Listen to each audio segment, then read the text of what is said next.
It's Sunday, October 24th, and Macomb Solel Lakeside welcomes Jim Kenney. Really a man who needs no introduction, but that doesn't stop me from giving him an introduction. Jim Kenney has been recognized for decades as a leader in the global movement for intercultural understanding, working to promote harmony and cooperative action among the world's religious community.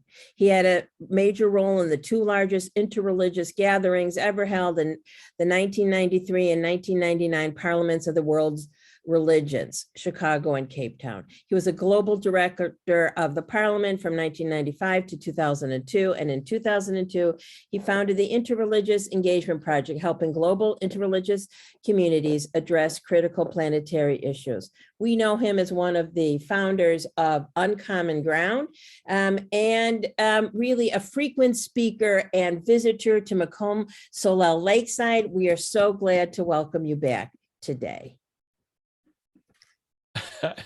I just have to say it was called Common Ground, not Common uncommon. Ground, not uncommon. That makes more sense.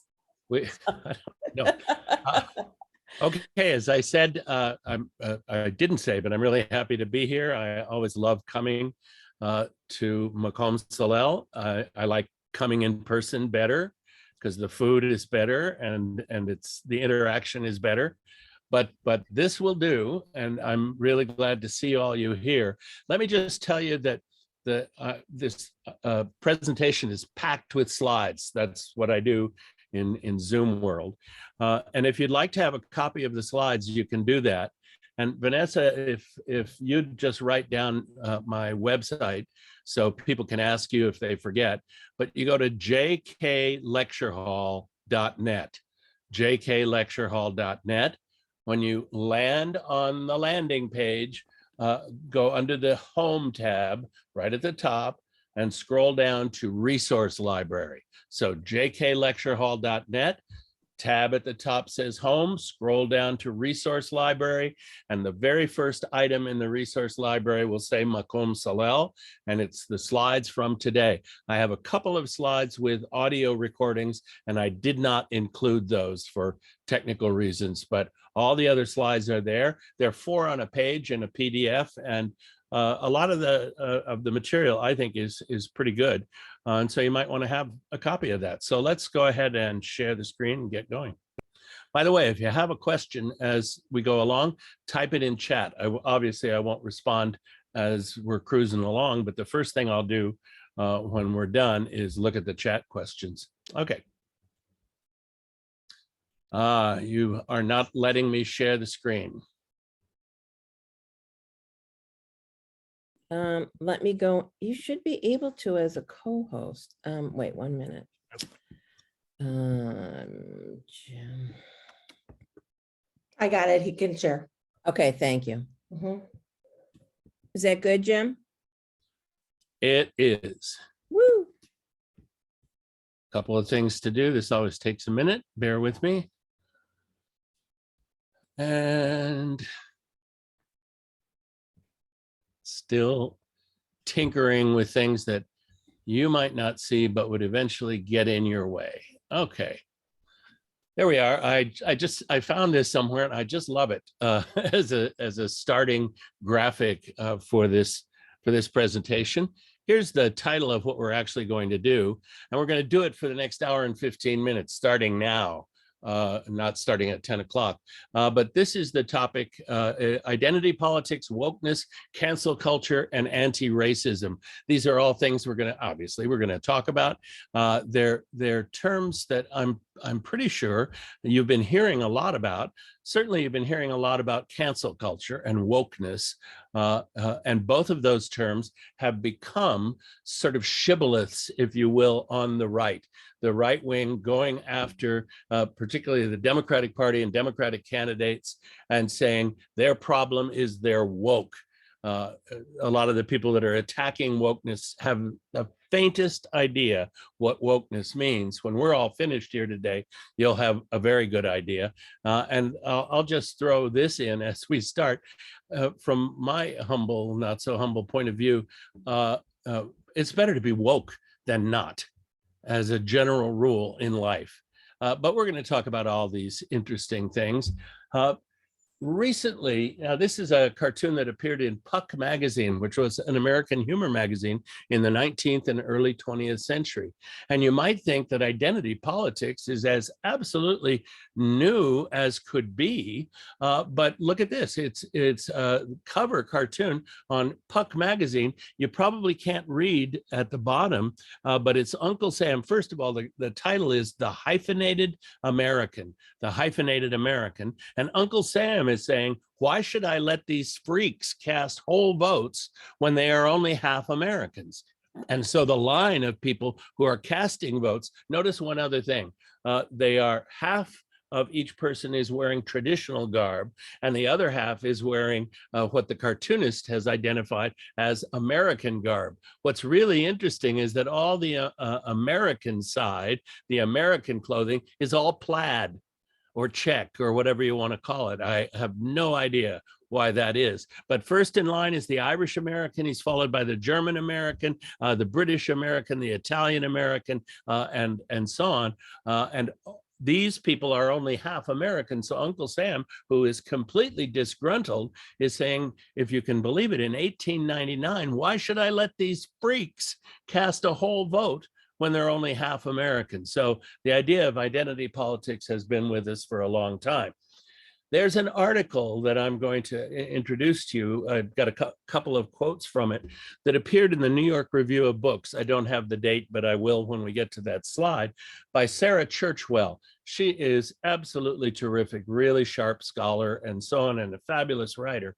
And she is taking issue with an issue that's been raised by a couple of liberal, in quotes, a couple of liberal thinkers. One is definitely liberal. One is a neocon who poses as a liberal. The latter one is Francis Fukuyama, who was a big supporter of the Iraq War and it is a neoconservative, but neoconservatives call themselves liberals, liberal in the economic sense, the Adam Smithian sense. The other guy is one of the most progressive thinkers you'll find around. His name's Mark Lilla, Lilla. Well, both Mark Lilla and Francis Fukuyama have lately been saying that Democrats have to wake up and get rid of identity politics, that identity politics is going to kill them in the elections.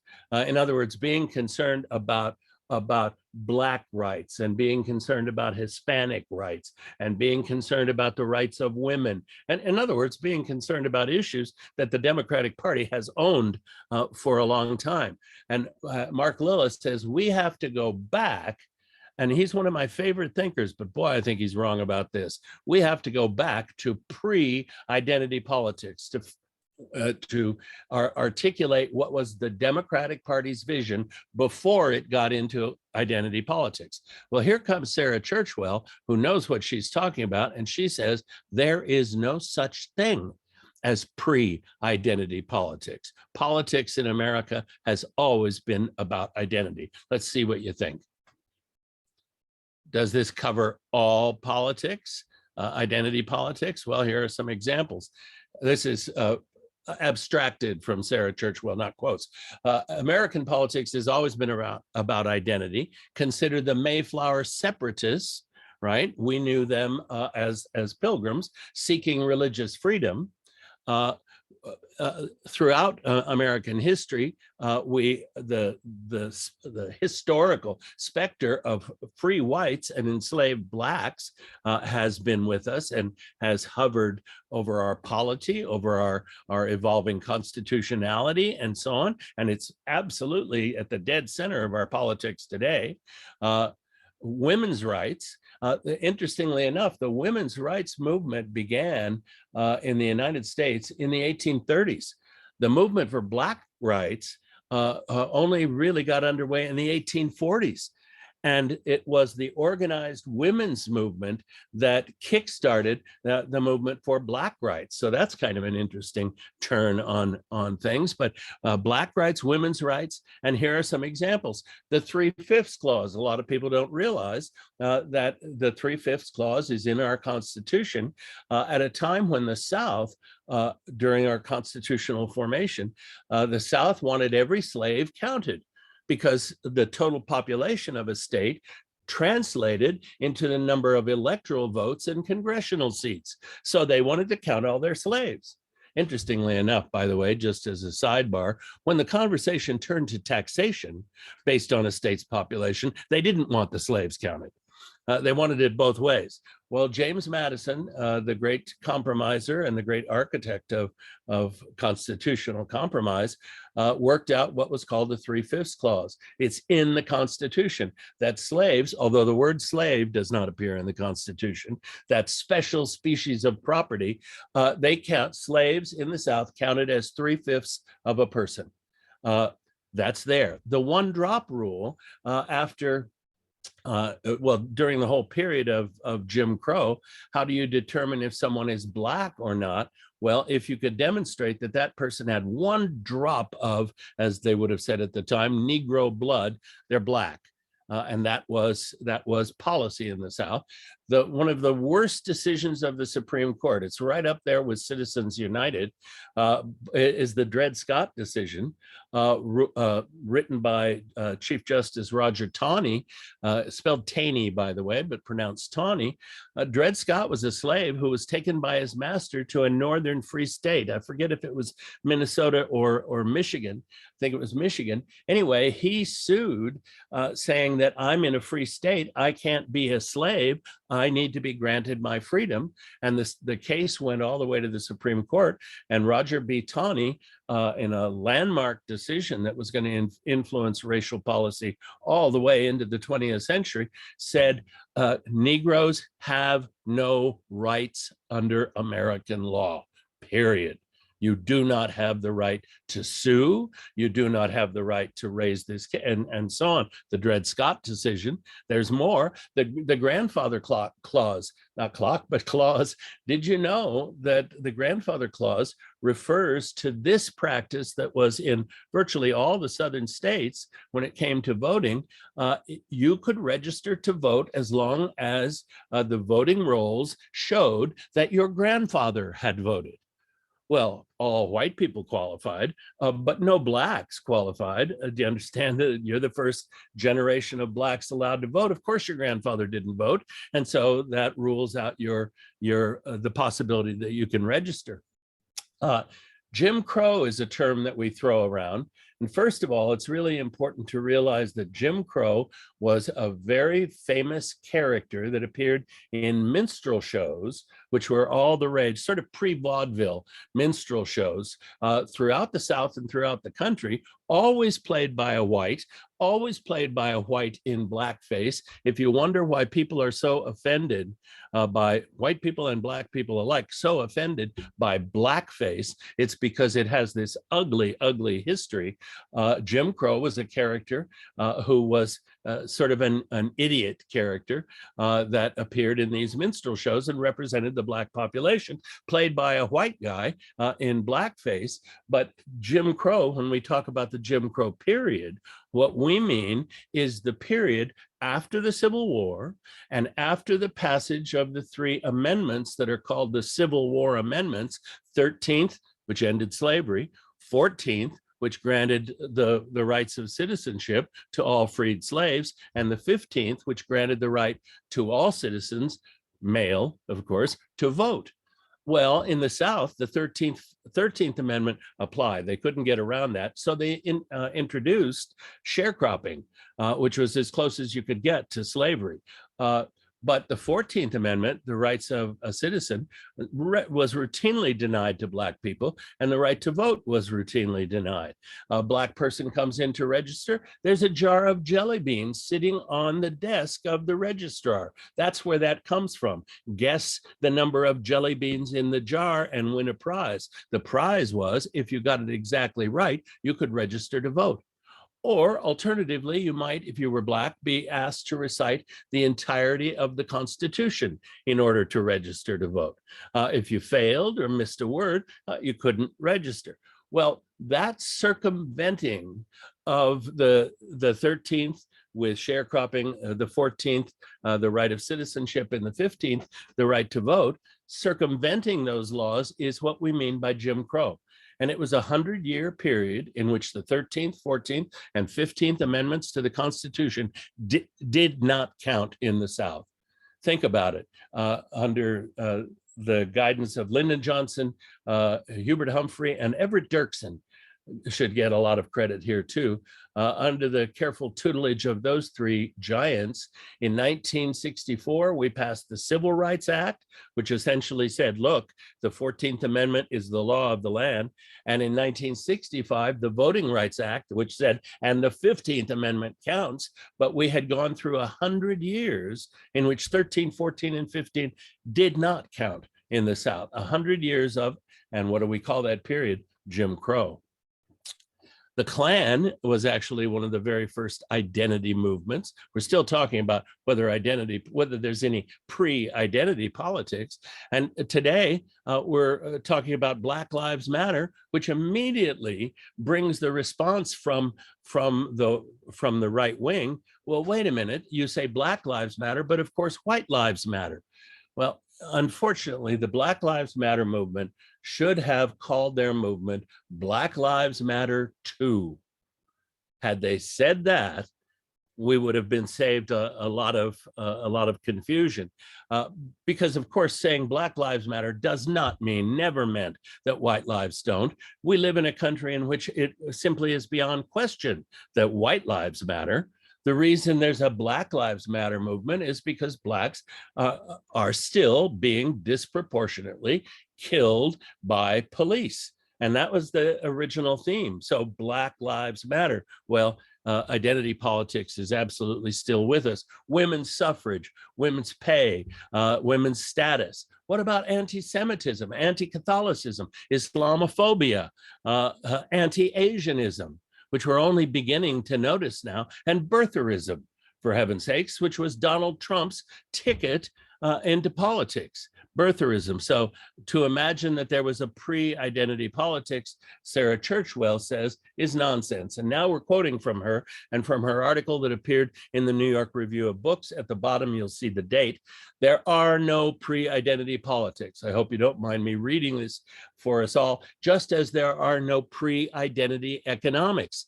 In a country in which, think about this, in which political, economic, and legal rights were only ever granted to some identity groups and not to others. There's no such thing as pre-identity economics or pre-identity politics. Virtually, this is strong stuff. Virtually every major event in the long and troubled history of the United States was a direct consequence of identity politics. You can find this article. I guarantee you'd love it. It's really good. Sarah Churchwell, NYRB is New York Review of Books, and it was February of 2019. Still online, easy to find, well worth your trouble.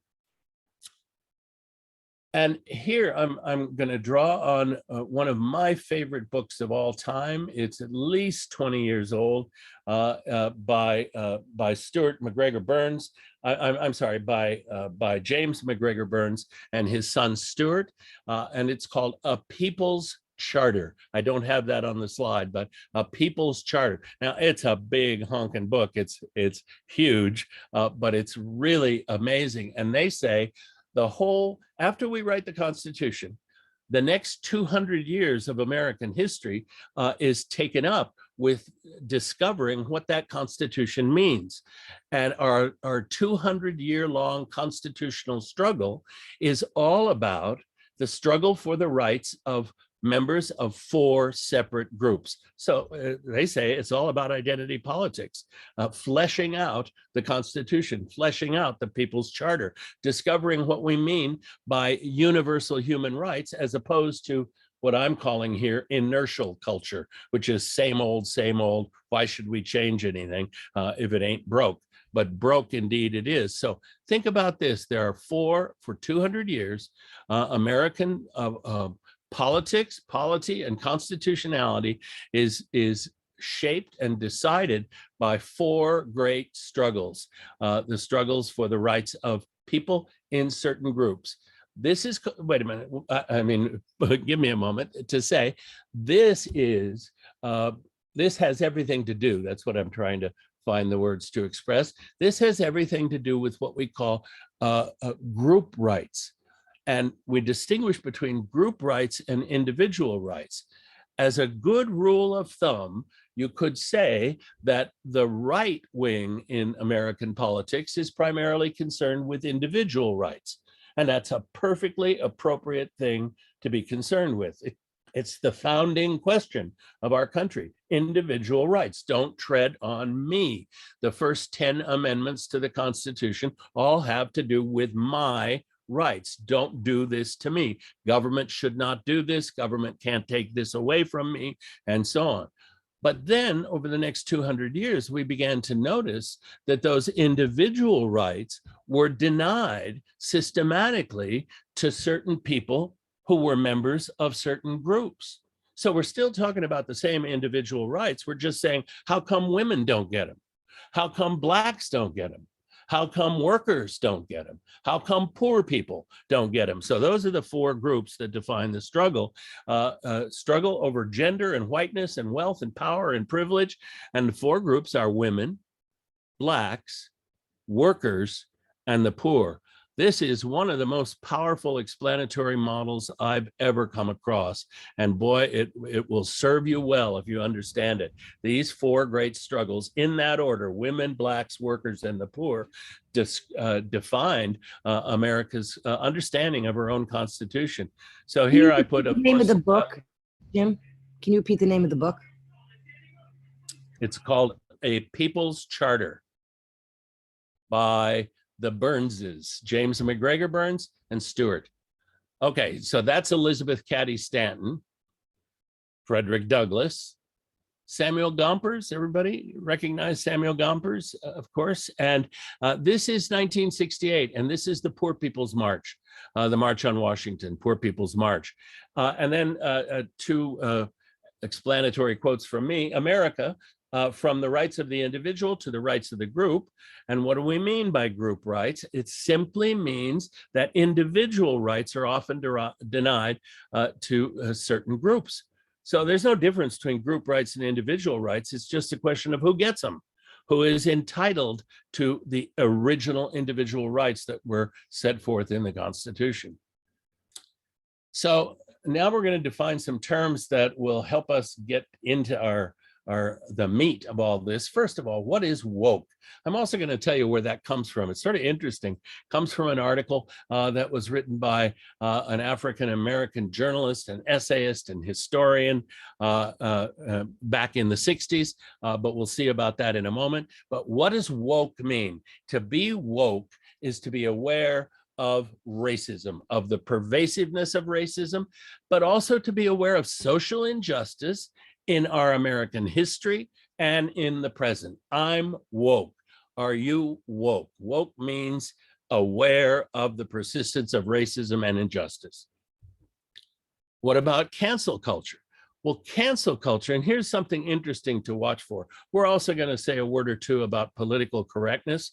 And I want you to realize that cancel culture and political correctness are both negative terms that are used primarily by the right. Cancel culture, for example, is a disparaging term, as I say here, most often used by the political right. It's a variant of the original and much more neutral or benign phrase, which was called call out culture. I'm going to call out that behavior. That behavior is unacceptable. Here come right-wing voices who say, enough of this cancel culture. Somebody does one little thing, you know, one little act of sexual abuse or harassment or rape or who knows what, one little thing, and we're going to ruin his career. Harvey Weinstein, you know, we're really going to ruin his career.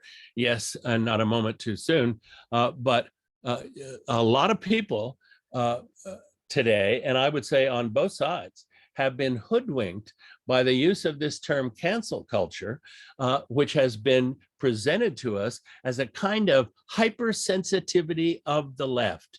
These people on the left, they can't hear anything out of, they can't hear an ethnic joke without losing their minds. They're just much too politically correct. You see how political correctness and cancel culture sort of fit together, and they are both negative terms. They're both dismissive. What we call, as we'll see, what we call political correctness originally meant being thoughtful and respectful of other people's rights and feelings. So you don't bring someone to a college campus who's going to talk about racism in an approving way. You don't have to force a college audience to listen to someone mouthing the inanities of George Wallace as though it were reasonable politics. That's what political correctness originally meant. But what it means now is that, as I say, that the left has become hypersensitive. The left just can't stand to have its feelings hurt. And so cancel culture and political correctness. But what cancel culture really means is essentially, or call out culture, boycotting or shunning of an individual or group deemed to have acted in an unacceptable way. Now, this is kind of interesting. I really had to dig this up. I knew that William Melvin Kelley had written an article sometime in the 60s in the New York Times. And it took me a couple of days to dig it up, but dig it up I did. I found it in the Times archive. And I'm going to blow this up so you can see it a little bit better. But the article was called, "If You're Woke, You Dig It." And the theme of the article was how beatniks were adopting and using Black speech, Black patois, actually Black hipster talk, Black jazz musician talk, and how that was shaping the language of the Beat generation. So the article was called, "If You're Woke, You Dig It." And up here, I'll show you this dialogue between two Black guys. Meanwhile, Noah Webster and Pierre Roget are listening in, and they have no idea what's being said. They can't make any sense of what's being said. The lexicographers underneath it says, "The lexicographers of old would be hard put to assemble a dictionary of today's idiom." And then he has a little box of quotes from Black speech, from modern hip Black speech. And I had to put this one in. Mickey Mouse meant in the 60s in Black speech, it meant the corporate guy, the white corporate guy, Mickey Mouse. It's perfect. And off to the side was a lexicon, a saying something lexicon, words and phrases you might hear today in Harlem or in any other Negro community. I'm going to blow this up for you. And woke means well-informed, up to date, as in the phrase, "Man, I'm woke." Right? So this takes us all the way back to 1962, where William Melvin Kelley, he's not making it up. He's just giving us a little lens into Black speech. And the way it's being used by the beatniks. So here's the conversation between the two guys, and one is saying to the other, who apparently has poached on the first guy's girlfriend, he says, "That was my fox, man. You were copping my taste and grit." And the other guy says, "Don't jump salty on me." And of course, we listen in and we're clueless, as are Noah Webster and Pierre Roget. No Mickey Mouse can be expected to follow today's Negro idiom without a hip assist. And again, here are some words and phrases you might hear in Harlem or any other Negro community.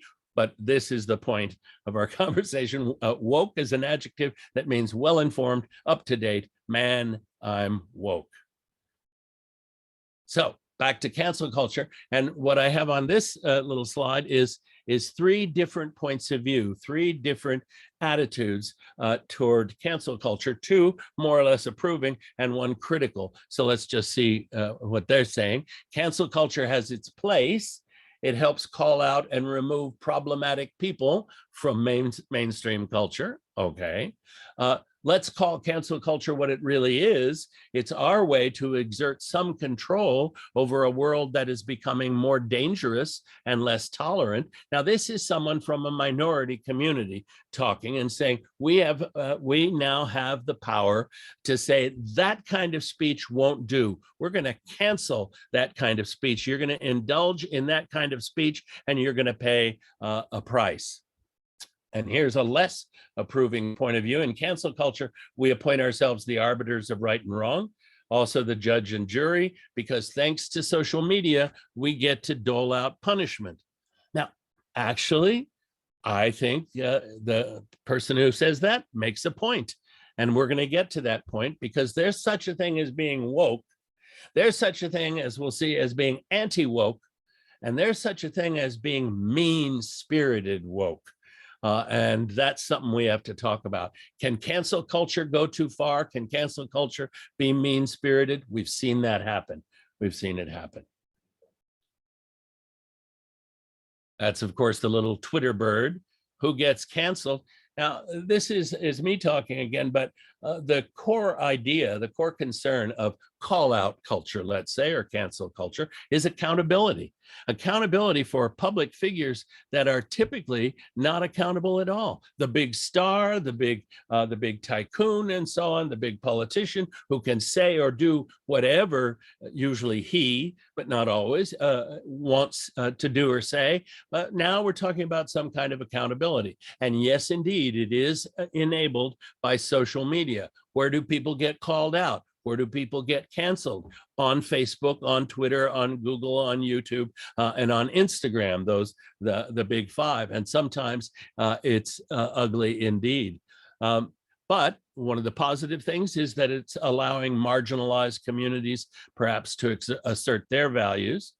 A big theme of so-called cancel or call-out culture is protesting racism and social and cultural discrimination, and obviously sexual harassment and abuse. Think about the Me Too movement.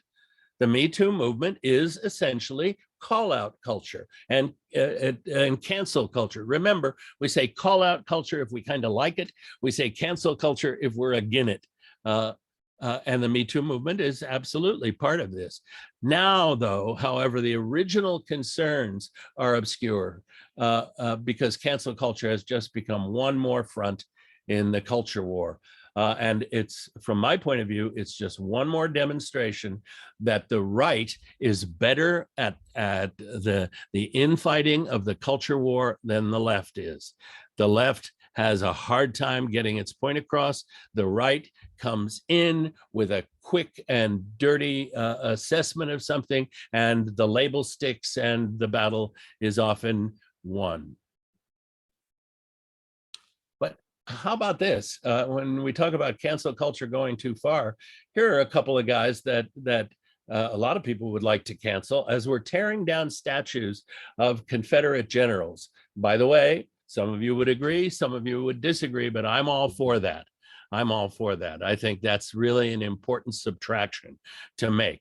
But do you tear down statues of Thomas Jefferson because he owned slaves? Do you tear down statues of and erase John Adams from the history books because he didn't have enough to say about slavery and because he didn't listen to Abigail, who said, John, make sure that you look out for the rights of the ladies?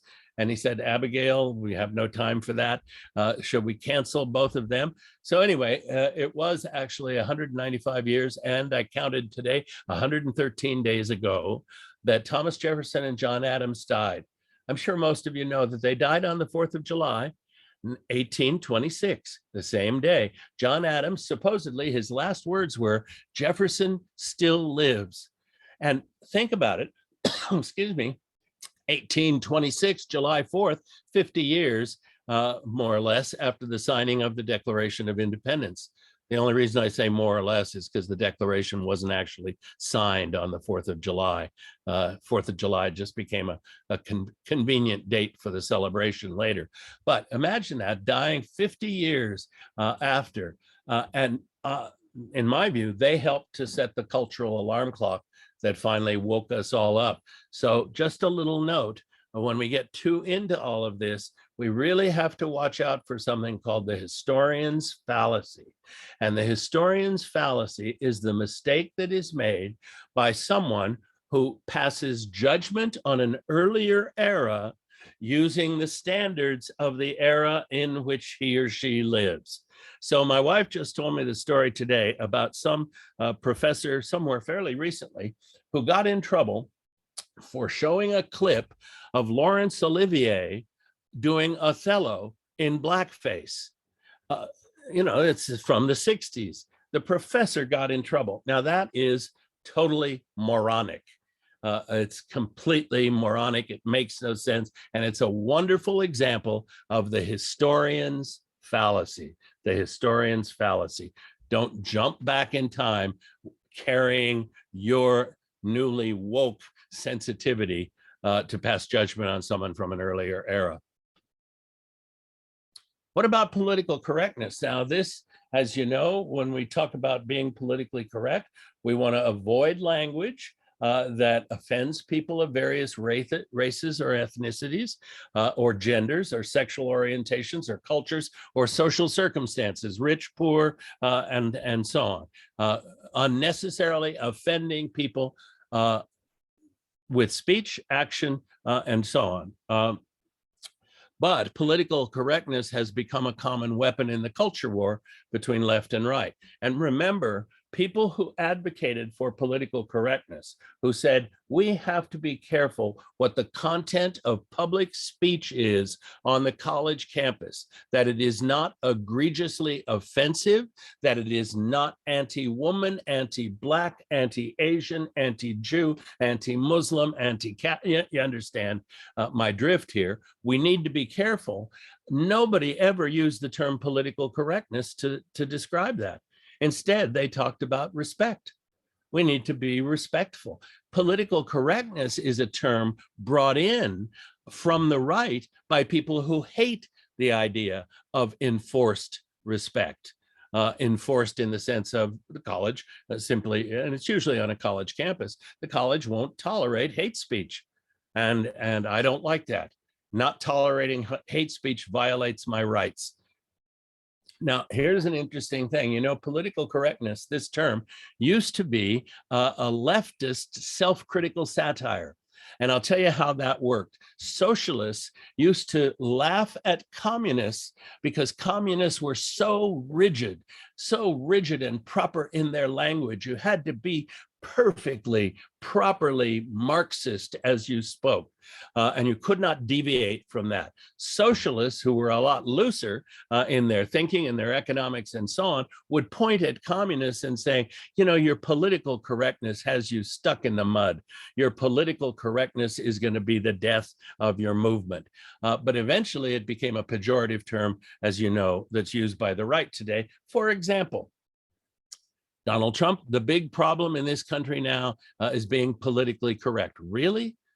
That's where you would put your finger on the biggest problem in the country? Because we are unnecessarily respectful of each other? Yeah, that is a problem.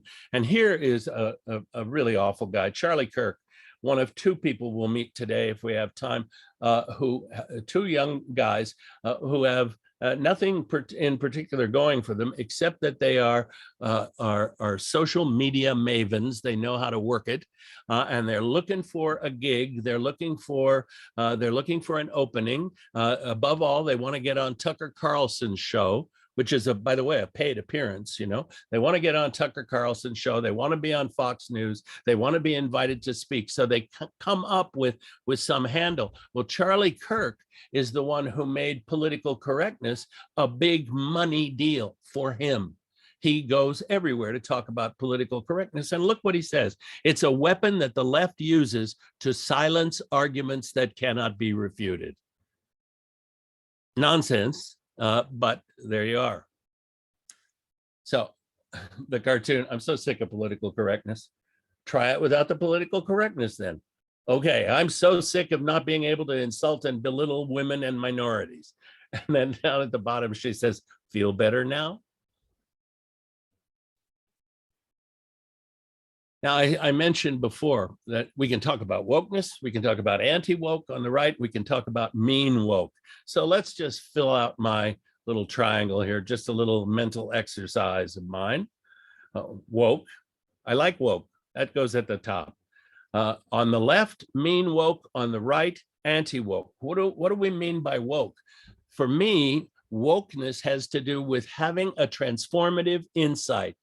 For the first time ever, I think I'm getting an idea about what it has meant to be Black in America, or what it has meant to be a woman in America, or what it has meant to be a Muslim or a Jew or you name it in America. I suddenly have an insight and it's changing my thinking. It's a transformative insight. That's what waking up is all about, isn't it?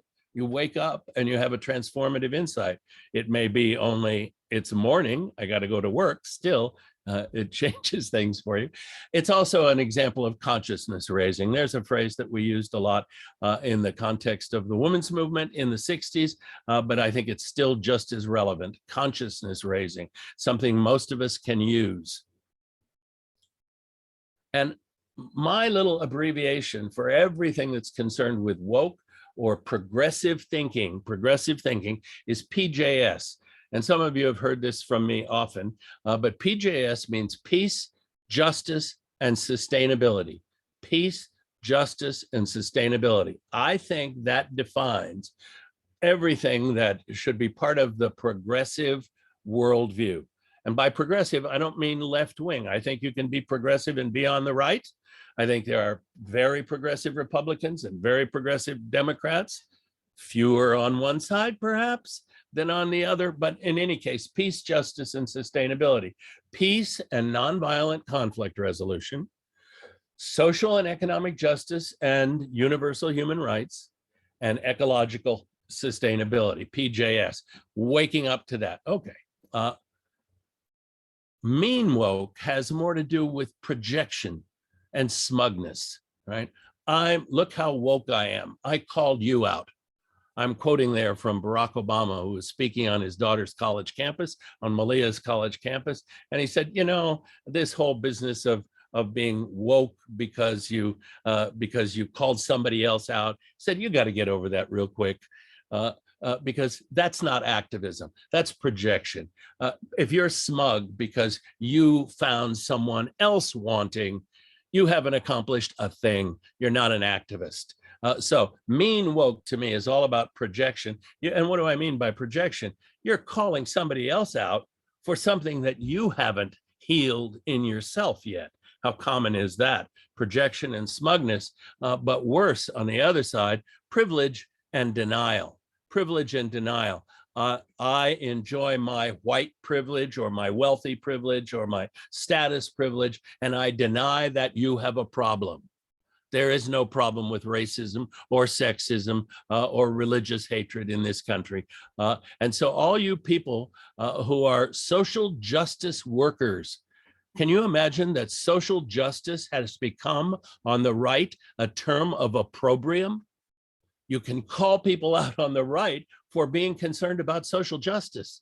So there's nothing worse than an SJW, a social justice worker. So let's stamp that out.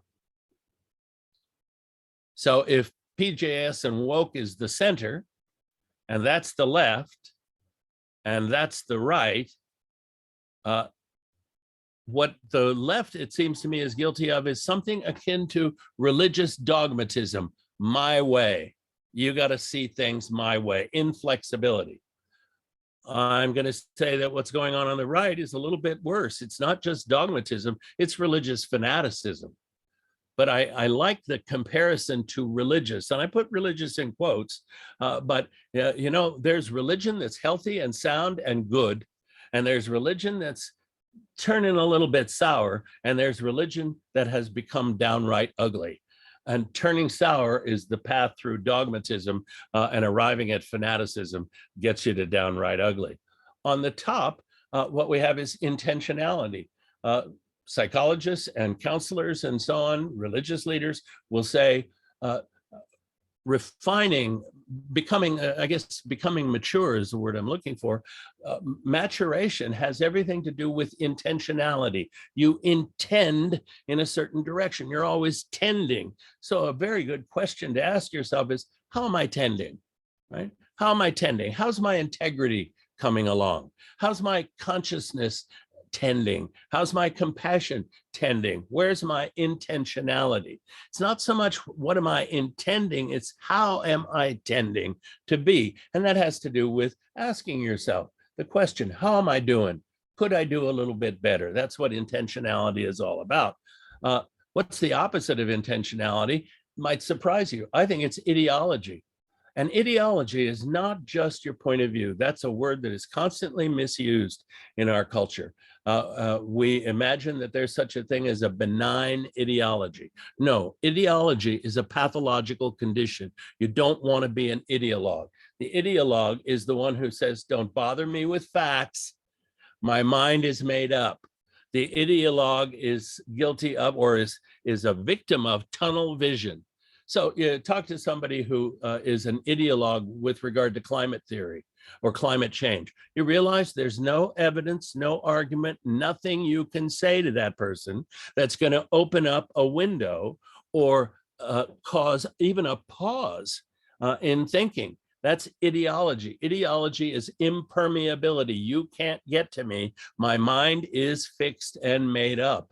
And cult followers of demagogues and so on are all tend to be ideologues. Do you see how ideology, fixed stuckness, tunnel visionness, is the opposite of intentionality, which is the constant question, how am I doing?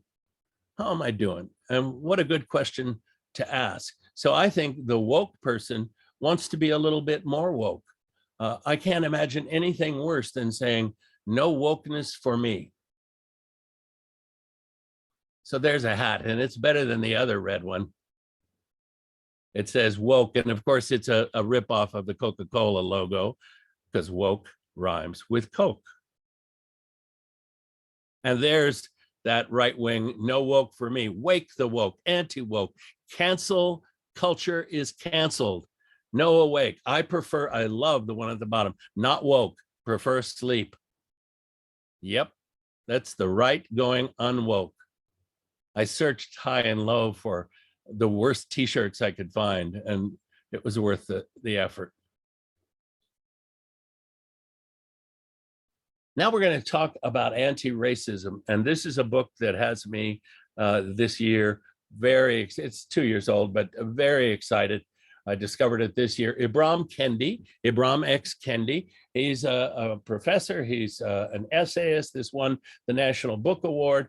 It's called Stamped from the Beginning. And Stamped from the Beginning is drawn from a speech by Jefferson Davis, President of the Confederacy, who said, the difference between the white man and the black man is stamped from the beginning. In other words, God, in God's wisdom from all eternity, made black people inferior, nothing you can do about it, right?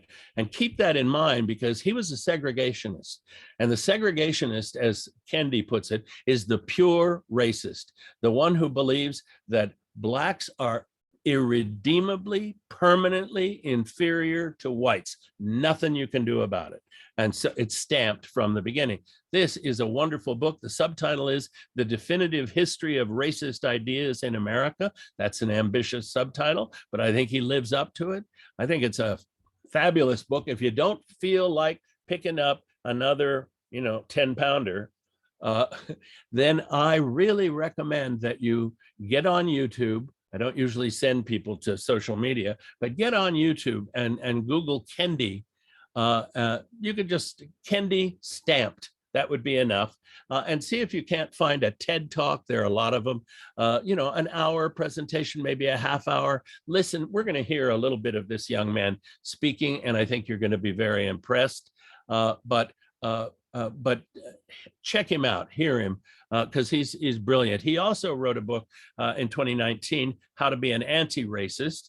Ibram Sholani Kendi. Sholani, he's married to an African woman, and Sholani is her maiden name. So he adopted that as his middle name, Ibram Sholani Kendi. He is He's wonderful. And you know what's interesting? He talks about racism, but he's not interested in shaming anyone.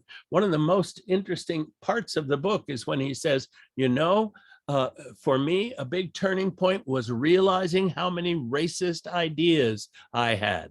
Not anti-white ideas, anti-Black ideas, you know, that Blacks needed to be better, and the way they could be better is by becoming more white. And he calls that out now as a racist idea. You're going to see how he does it. It's quite brilliant, but let's listen to it. And thank you everyone for joining this conversation. And so a few weeks ago on the same day we learned about the brutal murder of George Floyd, we also learned that a white woman in Central Park who chose not to leash her dog and was told by a Black man nearby that she needed to leash her dog, instead decided to threaten this Black male, instead decided to call the police and claim that her life was being threatened. And of course, when we learned about that through a video, many Americans were outraged. And this woman, Amy Cooper, ended up going on national TV and saying, like countless other Americans have said right after they engaged in a racist act, I am not racist. And I say countless Americans because when you really think about the history of Americans expressing racist ideas, supporting racist policies, you're really talking about a history of people who have claimed they're not racist, because everyone claims that they're not racist, whether we're talking about the Amy Coopers of the world, whether we're talking about Donald Trump, who right after he said that majority Black Baltimore is a rat and rodent infested mess that no human being would want to live in, and he was challenged as being racist. He said, actually, I'm the least racist person anywhere in the world. And so really the heartbeat of racism itself has always been denial. And the sound of that heartbeat has always been, I'm not racist. And so what I'm trying to do with my work is to really get Americans to eliminate the concept of not racist from their vocabulary and realize we're either being racist or anti-racist. We're either expressing ideas that suggest certain racial groups are better or worse than others, superior or inferior than others. We're either being racist or we're being anti-racist. We're expressing notions that the racial groups are equals, despite any cultural and ethnic differences. We're either supporting policies that are leading to racial inequities and injustice, like we saw in Louisville, where Breonna Taylor was murdered, or we're supporting policies and pushing policies that are leading to justice and equity for all. And so I think we should be very clear about whether we're expressing racist ideas, about whether we're supporting racist policies, and admit when we are. Because to be anti-racist is to admit when we expressed a racist idea, is to say, you know what? When I was doing that in Central Park, I was indeed being racist, but I'm going to change. I'm going to strive to be anti-racist. And to be racist is to constantly deny the racial inequities that pervade American society, to constantly deny the racist ideas that pervade American minds. And so I want to build a just and equitable society. And the only way we're going to even begin that process is if we admit our racism and start building an anti-racist world. Thank you. You might have heard him say he wants to build a society in which there is justice and equity for all. But he said justice and equity, and it sounded almost as though he had said justice and inequity for all. No, he didn't say that. I want you just to notice how gentle and non-judgmental he is. He is not hectoring. He's not angry. And he begins by saying, and in a way that you'll understand here in a moment, I caught myself being very racist and I got over it. And so can you. I just want to skip over a slide here and move to there. And in his book, he says, look, there's three ways you can look at the problem of race. You can be a segregationist, You can be an assimilationist, we'll get to that in a moment, or you can be anti-racist. Let's look at segregationism. This is the assertion that Black, Brown, Native, and Asian people are inherently and permanently is the important word, inferior to white people. That's segregationism. Nothing you can do about it. It's pure racism. And look at this picture from the 50s. The hate on the faces of these two women, especially in front. The issue, of course, is the integration of a school in the South. And the little boy over here, one wonders, how did this little boy grow up? How did he turn out? Because the sign he's holding up, you can't hear the whole thing, see the whole thing. He says, or it says, all I want for Christmas is a clean white school. Clearly, an integrated school would be a dirty school. And so this is just pure racial hatred. This is segregationism. We cannot be near these people because they are permanently and inherently inferior to us. And this is a moment I wanted to include. This is 1960. We're in Greensboro, South Carolina. This is the Woolworth store. This is day one of the first of the Southern sit-ins. 4 young Black men, students from a nearby technical college, came into the Woolworths. They bought several things at the cosmetics counter and here and there. They're happy to take their money, no problem. But then they came and sat down at the counter. And the Black staff said, you know, we can't serve you here. They'll fire us if we serve you. And they said, well, we'll just sit here then. Well, 5 o'clock came and the store closed and they got up and left very calmly and said, we'll be back tomorrow. Oh, tomorrow, there were about 10 of them. The next day, there were about 20. A week later, there were about 100. And a couple of days after that, there were as many whites. And the whites were there to push and shove and pour milkshakes over the heads of the Blacks seated at the counter, to slap them, to drag them outside and beat them up and so on. Nevertheless, this came to the attention of the nation. It came to the attention of the Woolworth chain, which changed its racial policy. This was the beginning. Well, when this store closed, someone who had been involved in the sit-in took note of that and got in touch with the Smithsonian. And the Smithsonian, to their great credit, bought that section of counter, those 4 seats from this picture, bought all the stuff behind the counter, and then made a mock-up of the kitchen and so on. And that's on permanent display at the Smithsonian, Greensboro, North Carolina, 1960. I just think that's a wonderful thing. Well, segregationism is bad. Maybe assimilationism is worse. This is the assertion that white people that non-white people can achieve equality. How? By becoming more like whites, right? All you have to do is whiten up, right? And you'll be okay. You need to dress like we dress. You need to lose your patois. Don't talk like that. Speak like we do. You need to worship the way we worship. You need to educate your people the way we do. You need to live and you have to be as white as possible. Now, perhaps the very first assimilationist in the country, according to Ibram Kendi, was the great Protestant preacher, great in sense of bigger than life, Cotton Mather. And Cotton Mather, amazingly enough, said there's no biological difference. White people, Black people are the same, but Black people, he said, have been embruted. Embruted, that's a word that's disappeared from our language. They've been made brutes by what? By slavery. White people are guilty of embruting these Black people, but now it's up to them. If you want to enjoy the rights that white people enjoy, you got to get white. And what's the best way to do that, you suppose Cotton Mather said? Step 1, get baptized and go to church and start being a practicing white Christian. That'll whiten you up in no time at all. But do you see why assimilationism might be more dangerous than segregationism? Because it's insidious and it's superficially acceptable. This probably won't surprise you, but the lion's share of the abolitionists, and certainly Abraham Lincoln, were assimilationists.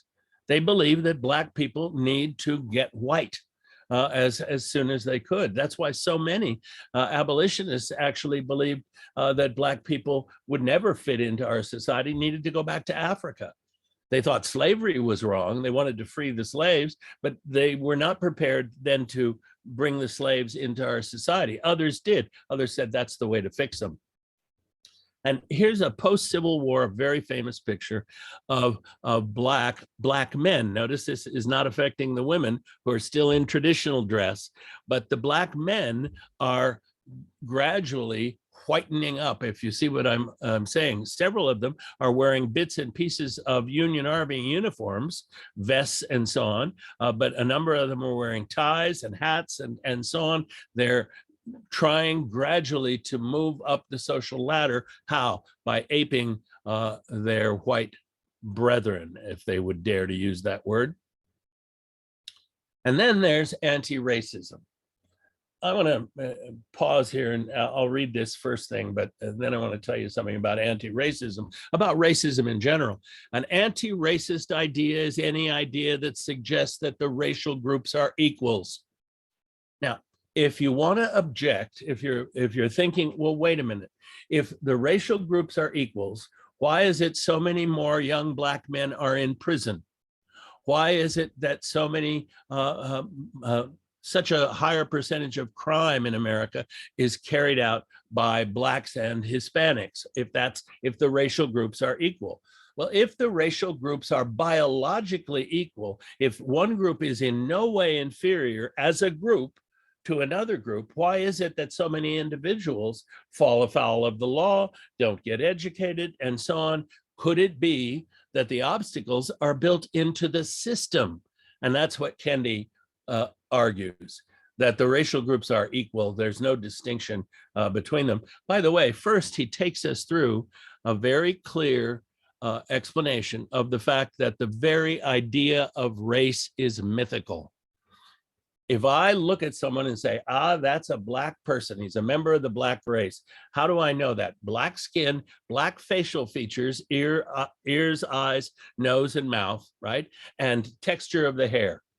But the racist assumes, once I've identified someone's race on the basis of that person's head, you know, racism is only shoulder high and skin deep, right? But if on the basis of identifying your race, I then go on to make all sorts of, jump to all sorts of conclusions about your intellectual abilities, your athletic abilities, your proclivity to disease, your moral qualities, then I'm assigning traits to you on the basis of what I imagine your race to be. And anthropology and especially genetics have demonstrated that that is entirely false. There is no correlation whatsoever between the color and hair texture and facial features of your head and the rest of your profile. Intellect, morality, even athletic ability, which a lot of people have a hard time getting around, and proclivity to health, wellness, or illness. There is no connection. We are all so genetically intermixed. We are well, you understand the reason for that. So Kenney understands that, and he says something else. He says that slavery did not follow racial discrimination. What he means by that is we did not look at these people and say, they are inferior, let's enslave them. It went the other way around. We enslaved them. Why? Because it was easy, because we could. And then we manufactured the fiction of their being less than human, less than worthy, less than white. So slavery first, then discrimination, not the other way around. And he says anti-racist ideas argue that racist policies are the cause of racial inequities. Not that Black people are inferior and therefore more prone to crime or therefore more likely to end up in a lower income group, but because there are racist policies built into our culture, and that's what causes racist inequities. So anti-racism judges attitudes and policies. How? By looking at the consequences. not the emotions and intentions. So the person that wants to say, look, I haven't got a racist bone in my body. I don't care. I don't care about your bones. I don't care about your emotions or your intentions. I care about your actions and their consequences. Let's look at them together. And not just yours, let's look at our actions and consequences together. Okay, we're not racist. But member Kennedy says, let's forget about all this. I'm not a racist. Drop that from our vocabulary. I'm either a racist or I'm an anti-racist. So I put a little check mark there because that's the most important line on the page.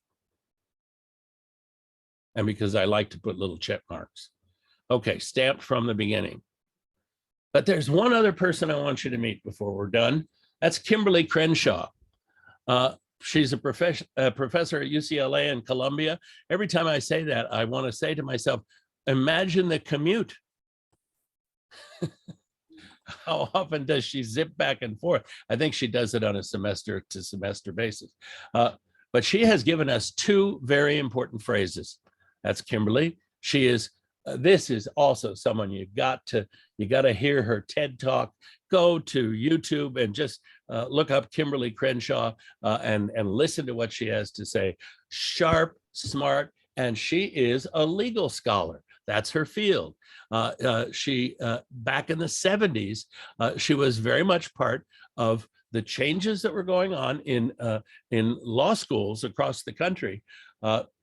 A lawyer, legal scholar, professor, and so on. And she and others were noticing that despite Brown versus Board of Education, and despite a host of anti-segregationist legislation, a lot of things weren't getting better. They weren't getting as much better as we had a reason to believe. And so she came up with a couple of models that absolutely have to do with the way the law functions in America and the way law schools should teach about law and race and so on. And the two terms are intersectionality, which I'll define for you in a moment, and critical race theory. Critical race theory, which is the new bugaboo of the right. There was a conference a couple of weeks ago called the Faith and Freedom Conference, where top Republicans and Christian leaders gathered together to talk about how awful critical race theory was. And Marco Rubio is there, and Mike Pence is there, Ted Cruz is there, and they're all saying, this is racist, it's false, it's bigoted, it's a lie, it's going to destroy the country, critical race theory. Well, what is it? First, let's look at intersectionality. And she says, look, this is a lens through which we can see where power comes into a situation and how different forms of power collide, where power interlocks and intersects, hence intersectionality. It's not simply that there's a race problem here and a gender problem there and a class problem there and an LGBTQ problem there. Many people are subject to discrimination in all those ways. And so here's a very simple model. If we want to understand the situations in which people find themselves, then in terms of discrimination, then just talking about gender discrimination isn't enough. We have to see if that overlaps and intersects with racial and disability and sexual orientation and nationality. So what about the gay Black woman who is also disabled?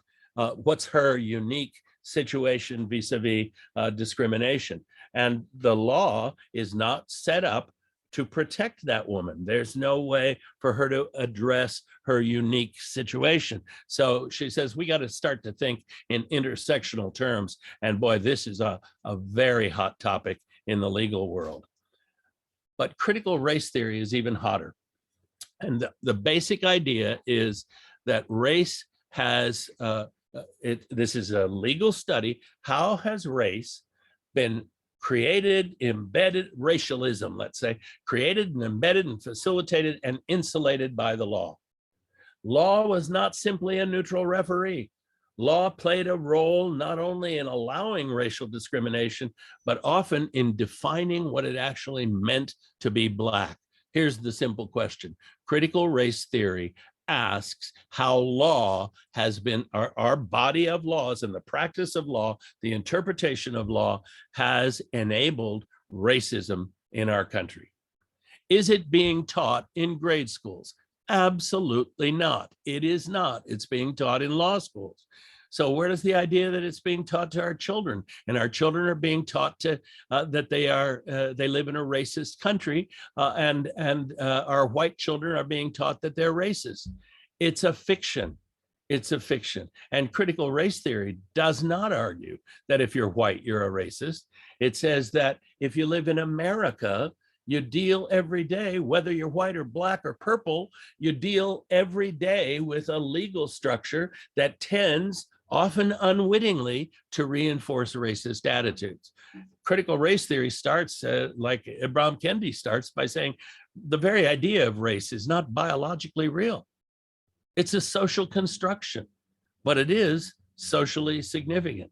And it says simply this: look, racism's a normal feature of society, and we got to face that, and we got to deal with it. It's embedded in our systems and our institutions. It's as simple as that. Critical race theory just says, let's have an honest conversation about race in America, not about who's guilty and who's victimized, but how does it work? And especially, how does it work vis-a-vis the legal system? Along comes a fellow named Christopher Rufo. I introduced you before to someone named Charlie Kirk, and I'm sorry, I shouldn't speak this way. It's not politically correct, but these are a matched pair of weasels. I'll tell you, these are two young guys with nothing going for them who decided that the ticket to success for them was to get on Tucker Carlson and then get invited to conservative gatherings all over the country. They needed a gimmick. Charlie Kirk picked political correctness. Christopher Rufo picked critical race theory, borrows that term from legal scholarship, and shapes the latest front in the right-left culture war. And he calls critical race theory cultural Marxism. He says economic Marxism failed, so now they're trying cultural Marxism. What in the world is the connection to Marxism is anybody's guess. Who knows what the connection of Marxism is, but it's being used, critical race theory is being used as a cudgel to take over state level and federal bureaucracies, school curricula, and the public square. It's nonsense, and yet there are a lot of people who have no idea what critical race theory is about, who nevertheless are being persuaded that it's taking over our schools. And there they are. Now, here's an interesting thing, because groups like this have been showing up all over the country at school board meetings and so on. And what's interesting, and what some journalists noticed, is that they all seem to have the same signs. Now, that's a bit of a red flag. They've all got the same signs. The signs are coming from where? From coordinating groups of Republican operatives. These, in this particular picture, are not parents of children in the school. No children involved here. These are a traveling phalanx of Republican operatives who go wherever they're sent and express wailing, teary-eyed concern for what's being done to their children. We aren't going to have time for this, but I will tell you this is one worth finding. It's Joy Reid on MSNBC, and she's interviewing Kimberly Crenshaw. And it's just a very short clip, but if you were to Google Joy Reid, Kimberly Crenshaw, CRT would be enough, critical race theory. You'd hear, I think, some very good questions and some very good responses from Kimberly. Some of you may be wondering, nope, what's the deal with the I'm going to GOP? stop because I wanted to stop on time and see if there are any questions. And no, there aren't. There are only 13 questions in chat, so that's not enough for us. Right. So there is a couple, and I was monitoring it. And Carol, we did get to critical race theory, but the one I was thinking about is Al Franken. Was he a victim of the cancel culture? What are your views on that? Yeah, I think Al Franken was absolutely a victim of cancel culture. He was a victim of democratic panic. Here comes this thing, and we don't want to be behind the curve. I was heartbroken when Dick Durbin joined the group saying, yeah, Al Franken has to go. I don't think I'll ever get over the fact that the PAC was led by Kristen Gillibrand, senator from New York. She was #1 on the Democratic lynch mob. You remember what Franken did? It was an SNL skit. He was with an SNL group on a USO tour, and one of the members of the cast was sleeping or pretending to sleep, and he comes over her as though he's going to grab her breasts and mugs for the camera, doesn't get anywhere close. That was it. That was it. She later complained and said that she felt violated and insulted and her womanhood was degraded and so on. Guess where she popped up? Fox News in a series of paid gigs. And so that's all that Franken did. He said, I'm happy to submit to an investigation by the ethics committee. But eventually the howls grew louder and louder. And again, I think this was a lack of courage on the part of Democrats who were afraid they were going to be swept along. Now, there are plenty of examples when someone says something that is out and out racist, that needs to be thought about. If they said it in a fraternity skit 30 years ago, I'm going to be a little less concerned about it, right? But if they said it yesterday afternoon, then I'm going to be very concerned about it. If it's actual sexual abuse, had he actually touched her, that would have been a completely different thing. But he's mugging for the camera. He's playing Al Franken and doing it in a typical way. So I think that was unfortunate. I think Democrats lost a very important voice in the Senate. So that's going too far. It's going too far. We have another question, and I happen to know one of the a docent, but the Art Institute, there was an article by Neil Steinberg in the Sun Times. The Art Institute is firing all its trained volunteer docents. Now, I will add, because I have a friend there, it's the general docents, not the docents who do the thorn rooms and all those things. Words like cancel culture and political correctness come to mind. Wouldn't it have been better for them to make their volunteer group diverse? I have no idea why the Art Institute fired. I don't know the story. Were they not diverse enough? Yeah. Well, Neil Steinberg said it's a white palette. And I think that there are other things going on, because it's not even, it's still COVID. It's not open, 7 days a week. And they probably had to reduce their staff, for goodness sake. But I do think there was a problem with diversity. And one of the problems with diversity is that a lot of people who are making the decisions about, okay, how do we address this? So there have been complaints that all our I'm just making this up as I go along because I don't know the story, but that's never stopped me before. All our docents seem to be white. What are we going to do about that? A lot of people that are in the decision-making position have no diversity training, have no idea what the issues are in diversity, and they are simply deer in the headlights, running scared. I don't know how to finish that metaphor, and they overreact, and firing the whole staff is pretty ridiculous when what should be done is to recognize that you could be hiring more broadly, more widely, and begin to do that. And do you throw away all the people who know how the job is done? I don't think so. That's like saying our faculty is too white. Let's get rid of them and just bring in all new people who qualify on the basis of color or accent or ethnicity. That's silly. But part of it is, if you think about it as growing pains, what we're going through is something we need to go through. We're trying to struggle with, and this is what my conversation has been about today, or what I tried to make it about. How do you deal with getting woke? How do you deal with waking up to what? Waking up to the fact that we really do live in a pretty racialized society. Not racist, not everybody's not running around brimming over with hate, but we do have a lot of racialist attitudes. You know, the racialist is one who says, you know how those people are. Or maybe doesn't say it, but thinks it. Well, how do we begin to craft a society in which the next generation grows up without those attitudes? By the way, I think we're already doing that. I think we're already doing a beautiful job of that.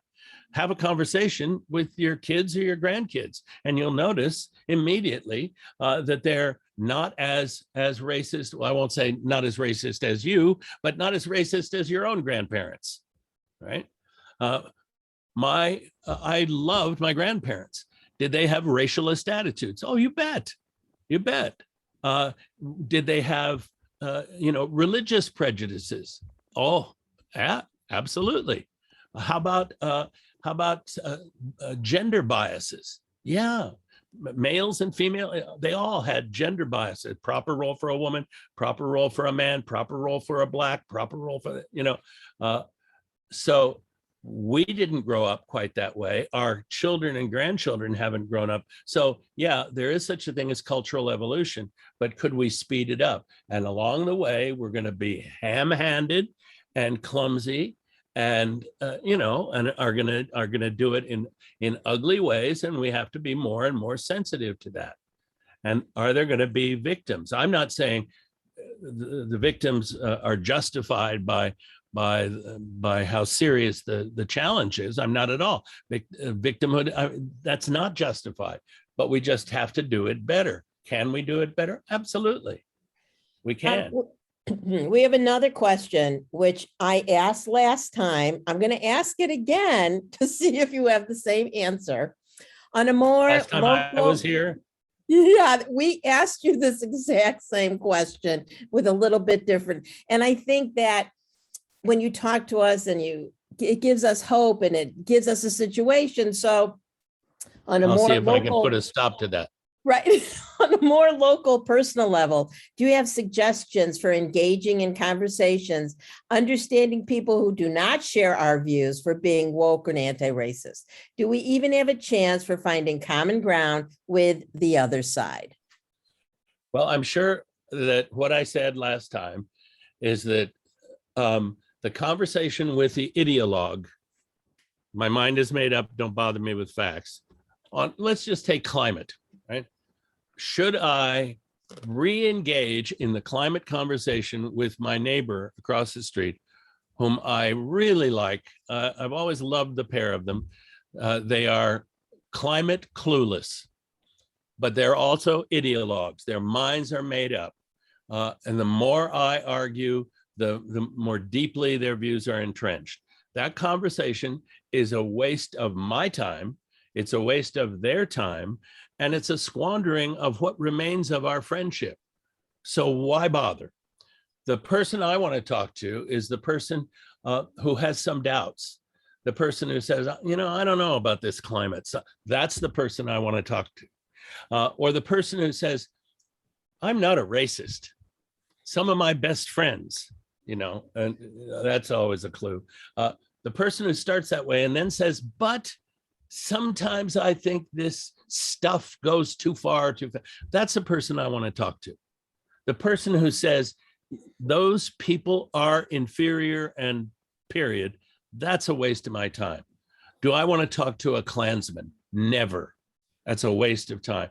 Do I want to talk about interreligious relations with a fundamentalist? No, that's a waste of my time. And believe me, I have been there because I've been in that field for 40 years and I've had those conversations. And I can tell you from experience, it's a waste of their time and mine. But there are a lot more people who are in the middle or near the middle or sort of on the fence or worried about this or don't like what's going on and think they hate critical race theory. I want to talk to people who think they hate critical race theory, but who don't know anything about it. Jim, I want to tell you, you're extremely consistent, and that is what you said last time. And I remember. I find it interesting that that's where we always end up, these conversations of, what am I going to do with these other people?